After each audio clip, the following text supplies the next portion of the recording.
नियम बना है ये साबित कर रहा है अरे कौन हाथ छुड़ाइए। दिल्ली में सब कुछ ठीक नहीं है और इस प्रदेश में जो डीजीपी दिए जो नई परंपरा शुरू की कारवाहक की, आप देख लीजिए 50 पायदान हैं। अरे भाई अधिकारी कितने निराश हैं, कितना मनी मन दुखी है कि उन्हें मौका नहीं मिला काम करने का।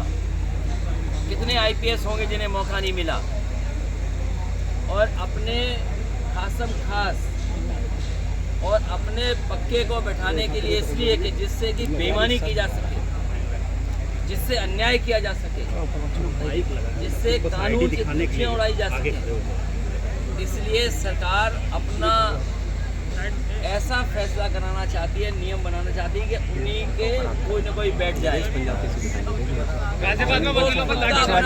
नहीं पता है कि 2 साल चलेंगे कि नहीं चलेंगे, वो 2 साल के नियम बना रहे हैं। सुप्रीम कोर्ट ने इलाहाबाद हाई कोर्ट के फैसले को रद्द किया है, साथ ही फटकार भी लगाई सरकार को। ये फटकार कोई नई नहीं है। अभी तक के कार्यकाल जो देखेंगे आप, सबसे ज़्यादा हाई कोर्ट सुप्रीम कोर्ट की फटकार अगर किसी को मिली है तो उत्तर प्रदेश सरकार को मिली है। समय समय पर उत्तर प्रदेश सरकार ने अनकॉन्स्टिट्यूशनल काम किए हैं और उसका परिणाम ये है कि हाई कोर्ट और सुप्रीम कोर्ट हस्तक्षेप करता है और हमें पूरा भरोसा है कि जितने भी अनकॉन्स्टिट्यूशनल फैसले लिए सरकार ने वो सब टर्न डाउन होने चाहिए।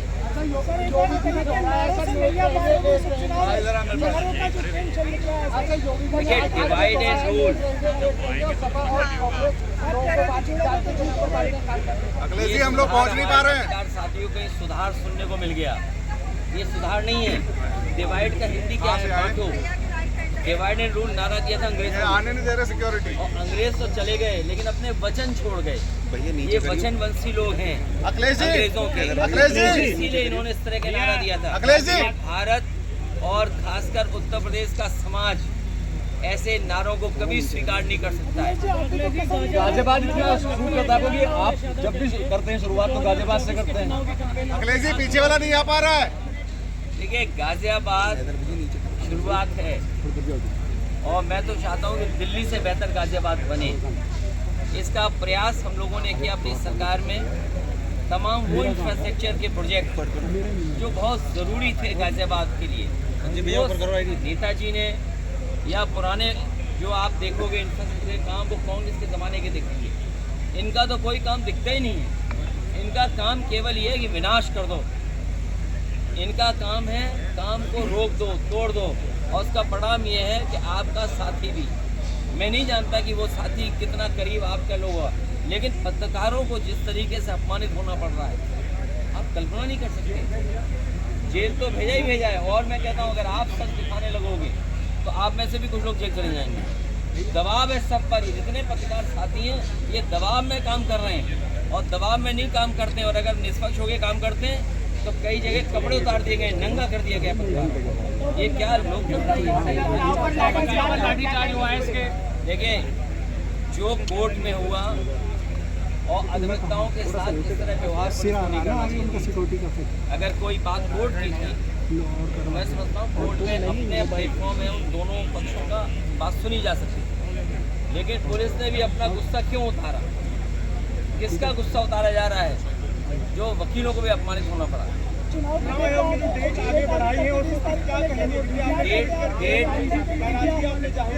डेट इसलिए बढ़ाई कि भारतीय जनता पार्टी को भनक पड़ गई कि जो लोग छुट्टी लेकर के आए हैं दिवाली की, भैया दूज की और छठ पूजा की, वो सब लोग इतनी छुट्टी लेकर के आए कि वोट डाल के जाएंगे। तो जब भनक पड़ गई इनको तो इन्होंने चुनाव से तारीख बदलवा दी। हार के डर से इन्होंने तारीख बदली है और उन्हें ये भी पता था कि यूपी में जो वोट पड़ेगा वो जो हार होगी, जो संदेश जाएगा, कहीं इनका महाराष्ट्र का चुनाव भी न गड़बड़ा जाए। 9 सीटों में से कितनी सीटों पे आश्वस्त हैं? ये चुनाव भारतीय जनता पार्टी हार रही है, उसी की वजह से चुनाव टाल रही है। मैदान में आपने देखा होगा पहलवानों को, रिंग से बाहर कौन सा पहलवान भागता है? कौन सा पहलवान रिंग से बाहर भागता है बार बार? जो हारता है।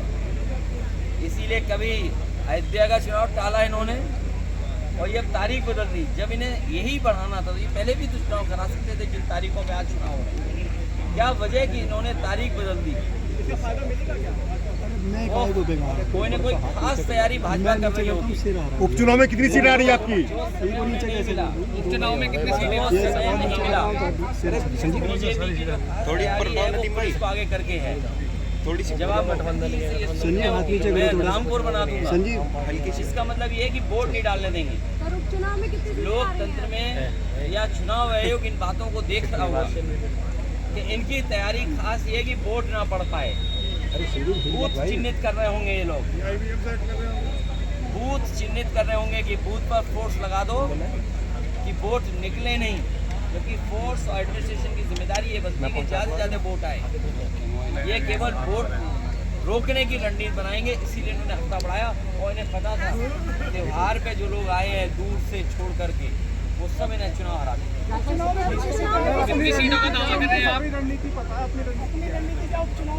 हमारी रणनीति साफ है, बूथ पे काम करिए।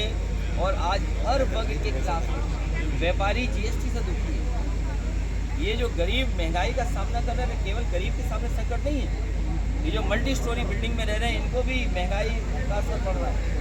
और जितना भी जीएसटी से व्यापारी परेशान है, शायद इतना कभी व्यापारी परेशान नहीं रहा होगा।